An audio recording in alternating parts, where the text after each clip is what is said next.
فریدون به خورشید بر برد سر، کمر تنگ بستش به کینی پدر. برون شد به شادی به خرداد روز، به نیک اختر و فال گیتی فروز. سپاه انجمن شد به درگاه اوی، به ابر اندر آمد سری گاه اوی. به پیلان گردنکش و گاومیش، سپه را همه توشه بردند پیش. کیانوش و برمایه بر دست شاه، چو کهتر برادر ورا نیک خواه. همه رفت منزل به منزل چو باد، سر پر ز کینه دل پر ز داد. رسیدند بر تازیان نوند، به جایی که یزدان پرستان بوند. پس آمد بدان جای نیکان فرود، فرستاد نزدیک ایشان درود. چو شب تیره تر گشت از آن جایگاه، خرامان بیامد یکی نیک خواه. فرو هشته از مشک تا پای موی، به کردار حوری بهشتیش روی. سروش بدو آمده از بهشت، که تا باز گوید بدو خوب و زشت. سوی مهتر آمد بسان پری، نهانش بیاموخت افسونگری. که تا بندها را بداند کلید، کشاده به افسون کند ناپدید. فریدون بدانست کان ایزدیست، نه آهرمنی و نه کاری بدیست. شد از شادمانی رخش ارغوان، که تن را جوان دید و دولت جوان.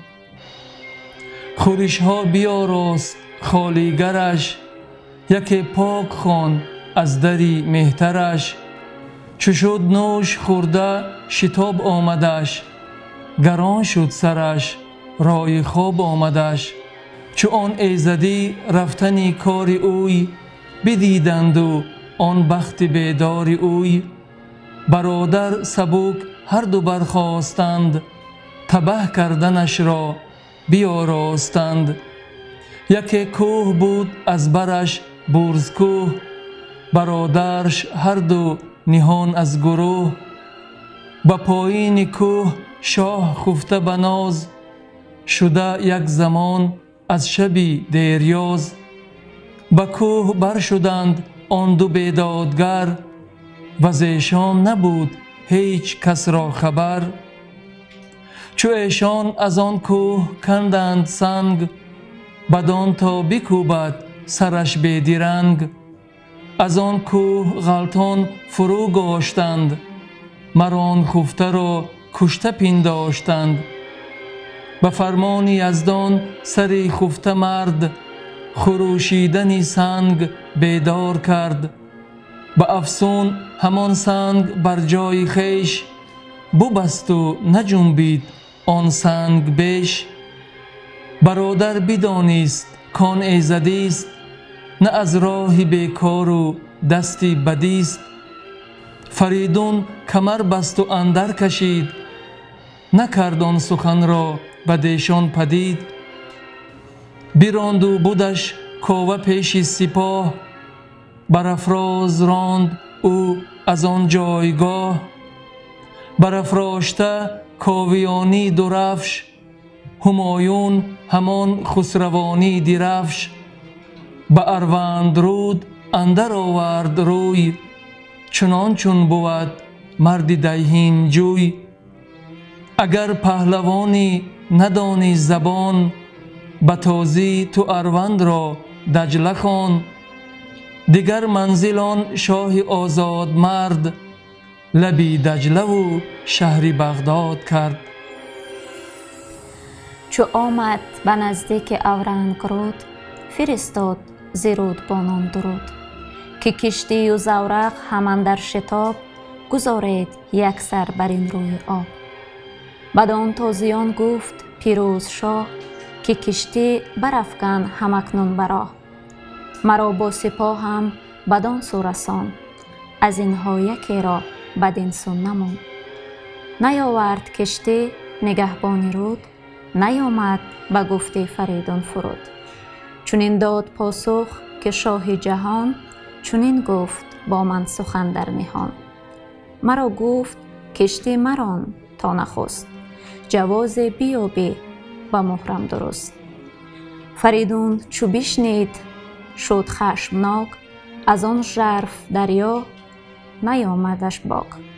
به تندی میان کیانی ببست، بر آن باره شیردل برنشست.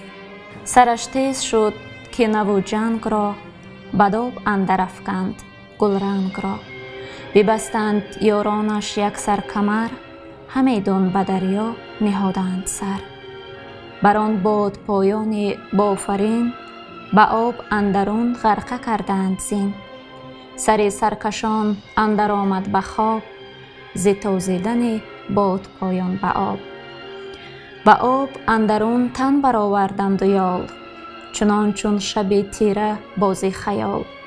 به خشکی رسیدند سرکینه جوی، به بیت المقدس نهادند روی.